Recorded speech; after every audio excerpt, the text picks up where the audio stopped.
the art of fire at camp, Holly. Fire is used to be the source of life. It cooked your food, kept you warm, kept the boogeyman away, kept animals at bay, gave you somewhat maybe a false self-security. Yeah, absolutely. And so with that being said, now when you camp, it's not necessarily your only way to cook. Some people choose to make it their only way to cook. They have the campfire, and then they bring a different unit in order to cook on that unit. Yeah, like they might just enjoy the campfire or cook a few things on it, but then also use something like a stove. Propane or stove. Yeah, propane stove. I don't know, what else would you cook on? I think that's kind of your only two options. Yeah, for the most part, unless you're in a camper and you've got electricity hooked up and you're using a stove, right. Electrical stove or propane stove or gas stove. I guess, we're talking more primitive camping. But, so you can use fire. And when you and I camp, we typically only use fire. Yes. And I really enjoy that. I think a lot of times I get like 6 months worth of meat when we're camping versus other times, but it's enjoyable. And even I make my not my coffee, but my hot water on the fire. So let's talk about there. I mean, we would think you think maybe fire is a simplistic topic, and it's easy to just go and light a fire and have it and be done. But there's some techniques. There's some different products that can be used in order to get that fire started and or keep it going. And the hardest part in most situations is getting that fire going. Now, if you're in a primitive campsite, state park, or a hip camp, or you're on your own property, getting fire started is very different in all three realms there. Some people may choose to use lighter fluid, newspaper, duct tape, a torch. Those little fire starter things? Little pucks or cotton swab things that you open up and will burn for a few minutes. People even like leaves. Birch bark is a very popular one on YouTube in places where they're camping anywhere, really. I've seen them on private land and public land where they will harvest some birch bark, and birch bark is one of the few natural fire starters that will light even when wet because it has that fuel mechanism in the bark, like a paper almost. Right. Yeah. So you mentioned fire starters and lighter fluid, etc. You can make your own fire starters with egg cartons. And what do you put in them? You put old or you melt candle wax, and you take dryer lint. You can mix in there. I guess you can mix shredded paper in that as well, but dryer lint seems to hold the fire in the egg carton, and then this has to be with the cardboard egg carton in order to do this.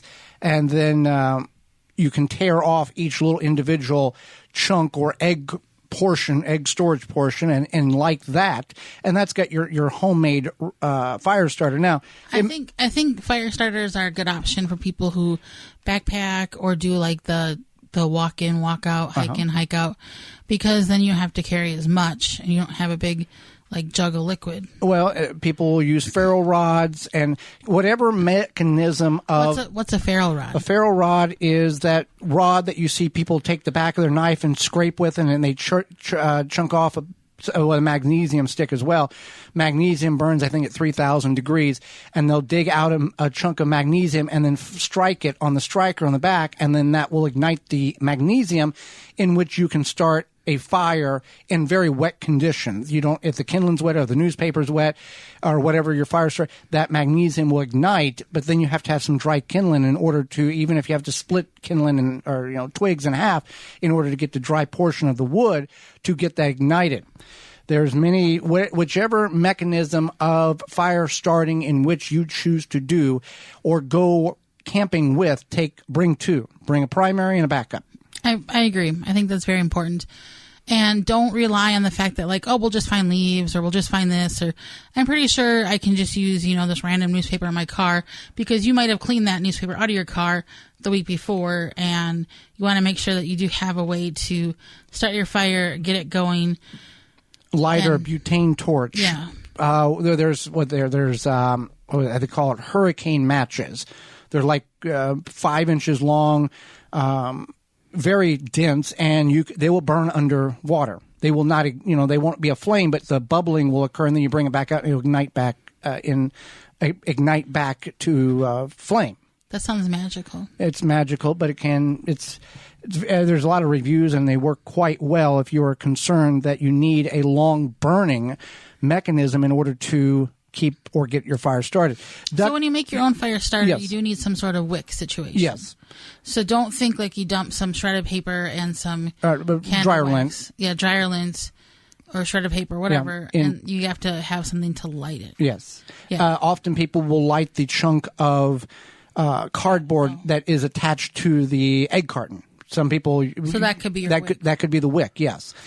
We had Dale from 5 Bites YouTube channel on a couple of programs back, and he starts his campfires, public camps, with duct tape. Duct tape apparently is a very flammable material, and he creates basically a Christmas ribbon or bow, and then sets that in the base of the fire pit and ignites it, and then covers kindling on top of it, and then walks away.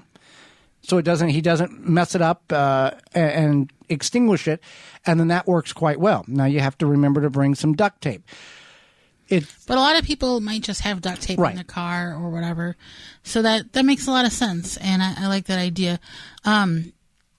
When you are talking about making these DIY fire starters, obviously if you have old candles, or you could use crayons. Crayons will work.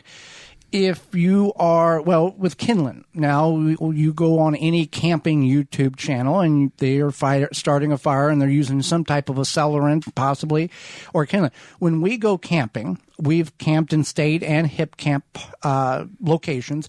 I will take, I guess it's like a 2-gallon bag. It's a canvas bag that some type of tent park came in, and I will load the bottom portions up with kindling from 2x4s, scrap 2x4s that I have cut and trimmed down here at home, and then the top quarter will be newspaper.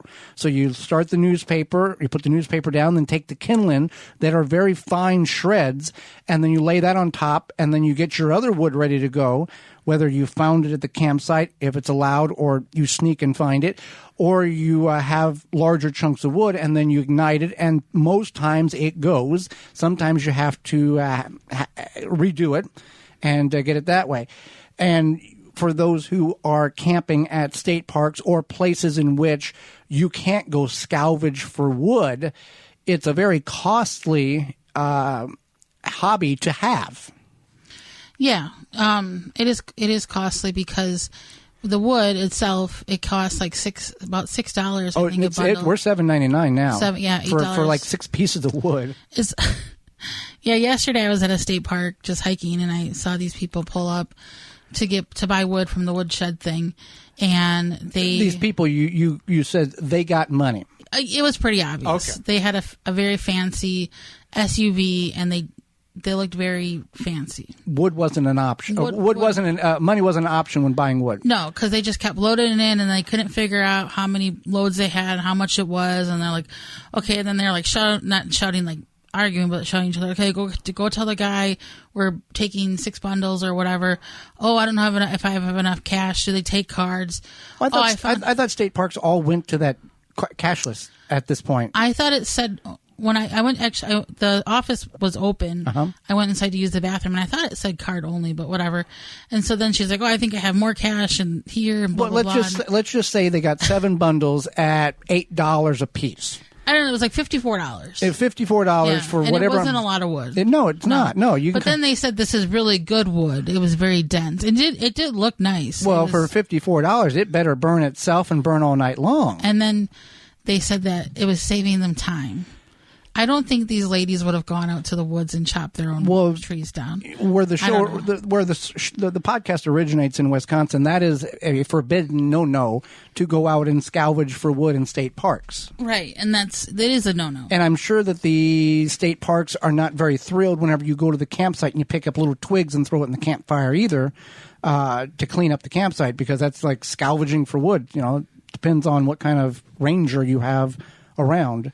Yeah, and this is a very popular state park. It's very, I don't want to say patrolled, but there's a lot monitored. Monitored. I don't know. They also will have like weekend breakfasts and stuff like that. They have like during the main part of the year for camping, so probably from like Memorial Day through Labor Day. It's very active, and there's a lot of activities there, and it's right along Lake Michigan, so it's like a little fun and park. The poor places in portions of the country that have fire bans, what's the point of going camping then? I don't know. I'd be very sad. The fire is the key element, whether you're cooking on it or not. It's the key element of the whole camping experience. Now, whenever you have land, you don't have to worry about spending $56 on wood. You can just buy a chainsaw and cut all the wood you want and just have any type of size fire that you choose to. I would say in moderation, because but it doesn't hurt as bad. No. Whenever you have your own land and you're burning your own wood, that $8 for a bundle, whatever. We got a whole tree here. Right. So, yeah, with that being said, I think that you should consider maybe trying a new fire starter way, or if you like to involve, making your own, if you have children or you just want to do it yourself. Well, I think the kids need to know how to do this. Yeah, absolutely. I know how to start a fire. No, I know how to you're build not a fire. child, but I mean, I'm saying that's a part of the way to get interacting in. It's not like, just go to the playground. We'll take care of this. We'll yell when it's time to eat. No, I think you should show the children how to start a fire, and also talk about fire safety. Yes. That's very important. Fire extinguisher would be a very important, we talked about that, things that you may not consider bringing, to have on in your car or in your tent or your camper or on your property, your land, your cabin. Very important to have that and know how to use it. Just don't have it, because having it and not knowing how to use it is like having a sidearm and a bear coming at you, and you've never shot that gun before ever, and you're not really sure what to do. Right. It's important prepared, to have not scared. The knowledge, yeah. So, take and go with your standard fire starting mechanism, but take and work through a list of, hey, this week we're going to try this. This week we're going to try that, just for fun. For more information, please visit thewisconsinvegetablegardener.com.